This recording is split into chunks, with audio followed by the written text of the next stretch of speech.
You said money is alchemy used by the elites to enslave us. Sure. Why do you think consumerism is the perfection of slavery, and why do you see money as alchemy? So I want to introduce two philosophers to help us structure our discussion. The first is Immanuel Kant. What Immanuel Kant says is that there's no objective reality. Everything is a creation of our imagination, right? So he differentiates between noumena and phenomena. Noumena are the things in themselves. The phenomena are the things to us. And so what we do every day is we participate in reality. We create reality because we filter reality using time and space. So time and space exists to us.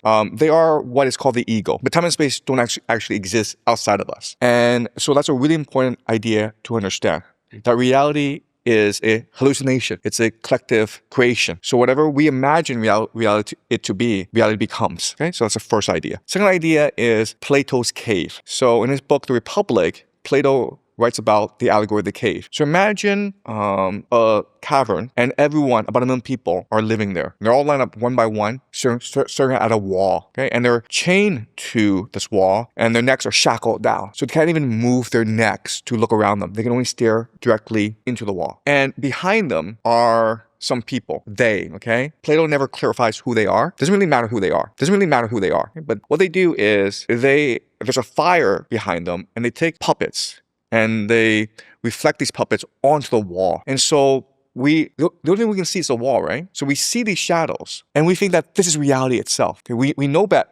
You and I know better, but the people inside the cave, because they've never been outside, they've never seen sunlight, they don't understand the concept of shadows. So they think these shadows are reality itself. And so what they do is they give names to these shadows. They create stories out of these shadows. They create a religion out of these shadows. So what these shadows are a way to structure and direct and focus our attention. And in our world, that's what money is. Okay? Money is alchemy. It doesn't exist outside of us. It's only because we believe it has value.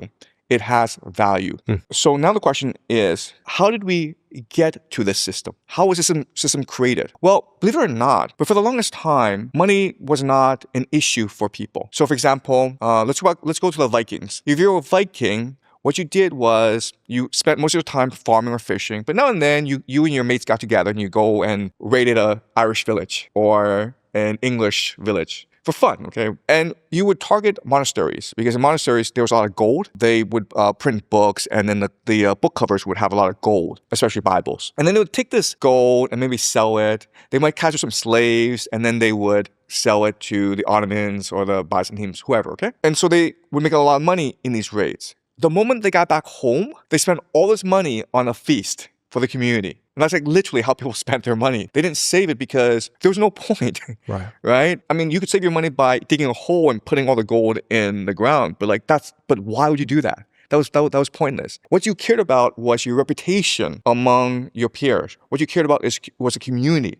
What you cared about was leaving a legacy, a memory. And then so the memory was not money. The memory was the stories. And that's why they went and raided these Irish villages and these British villages. Not because they wanted the gold. The gold was useful, but what was more useful to them was the stories that they could tell their friends about how they went over and killed a lot of people and did all these amazing things.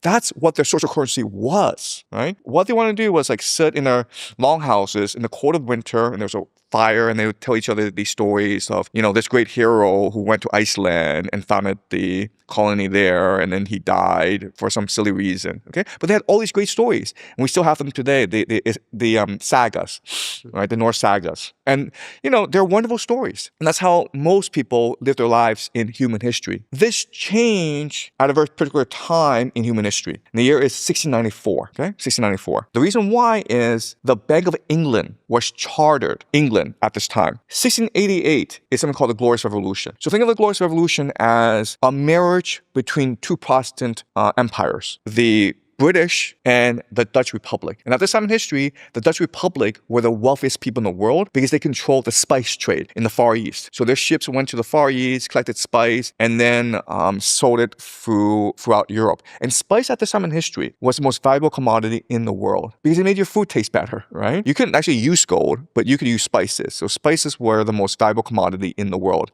especially from the Far East. Cinnamon, nutmeg, peppercorn, these things. The problem with the Dutch Republic is that it was inland. And so so the Habsburg Empire, the Catholic Church, the Spanish would come and conquer you, right? So there's real anxiety where they were generating so much wealth, but they had to protect this wealth. So they decided like the best place to put your wealth was an island somewhere that no one can invade. And that was, of course, England. So you have this marriage between England and the Dutch Republic. Now the question then is, okay, you have all this wealth generated by the Dutch, but how do you use it? How do you store it? How do you make more wealth creation? Okay, I missed a very important point. Before, no one cared about wealth creation. There was no point. But suddenly the Dutch cared about wealth creation. And the reason why is they were Calvinists. So before the Protestant Reformation, everyone was a Catholic in Europe, and they believed that if I do good works, if I obey the church, I would go to heaven. So it's called just justification by works. If I just obey the Catholic Church, I could go to heaven. But over time, the Catholic Church started to abuse this privilege. It became very corrupt. It started to sell privileges to people. You know, if you were like a terrible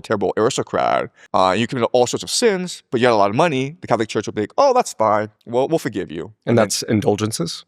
Exactly. The word is indulgence. That is correct. And the idea of indulgence is that you don't go to hell, you go to purgatory, and then you go to heaven. Because technically, you know, if you've done all this evil in the world, we should go to hell, okay? But if you paid the Catholic Church enough money, the indulgence, then you could go to purgatory and shorten your stay there. And in order to build these monumental churches like St. Peter's Basilica, the church was selling indulgences left and right to anyone, okay? So it's this massive corruption scam. And so obviously a lot of people would be very angry at this. And so people like Martin Luther and John Calvin, they started to question the authority of the church. And their main theological dispute is, you shouldn't be able to go to heaven just because you have money or because you bribe the priest. You should go to heaven because you have faith. But then the question then is like, how do you prove you have faith? And so John Calvin proposed the idea of double predestination. And the idea of double predestination is that at the beginning of time, okay, before God created anything, he determined who would go to heaven and who would go to hell. That's double predestination. So it didn't really matter if you obeyed the Catholic Church. It really didn't. The Catholic Church had no authority over you. So just ignore it and focus on your own internal salvation, right? But then the question is like, okay, then how do you know that you're one of the elect? Well, because you're successful in life, because of your wealth. So the more wealth you generate, the more you know that God favors you. But it was important not to spend this wealth, because then you show you are lustful, you are sinful, right? So this creates a very complex psychology where you are anxious to make as much money as possible, but you can't spend any of it because you don't want to show that you are sinful. And this is what led to the modern financial system, right? Because now the Dutch Republic, everyone's putting their money in the bank, and so the Dutch Republic can now take this wealth and then invest it in other places, okay? And this is what leads to capitalism. And why is wealth specifically like a sign that you're favored by God? The question is, how do you prove you're one of the elect to yourself as well as to others? And the answer is through your success. Because at this time in history, everyone believes in God, and everyone believes that God is the source of your luck, right? Right. So if you have a good life, it means because you've been a pious person and God favors you. If you became a very wealthy person, that also shows you that God favors you, right? So wealth is the clearest indicator that to the community that you're a good person, right? Because before it was about storytelling, like how good of a storyteller were you? Now it's about wealth creation. How good of a businessman are you? Right? Yeah. That makes sense to me. I think it's the concept of like resourcefulness, because the claim is that people throughout history didn't value money, but they always thought that having resources was a sign that you were favored by the gods. That's right. Okay. Yeah. That makes sense. Okay. And they define resources differently in different types. Right. Right. So the Dutch Republic has all this wealth. It can't spend it, but if it just leaves in the bank, all this gold, the Spanish are going to come and steal it, okay? So they transfer all this gold to England, which has a Royal Navy and which can protect this gold. Okay? But now the question then is, how do you ensure that this gold creates more wealth? Because it's important to create wealth to show you are part of the elect, right? So in 1694, they created something called the Bank of England. And the idea of the Bank of England is very simple. This would be a private bank, right? Meaning like if you put this gold into this bank, it's your gold. It's private because you have to prove to yourself and to God that you are wealthy, right? The deal is this. Parliament, the nation state, would borrow this money from you in order to finance wars. Because before, the relationship was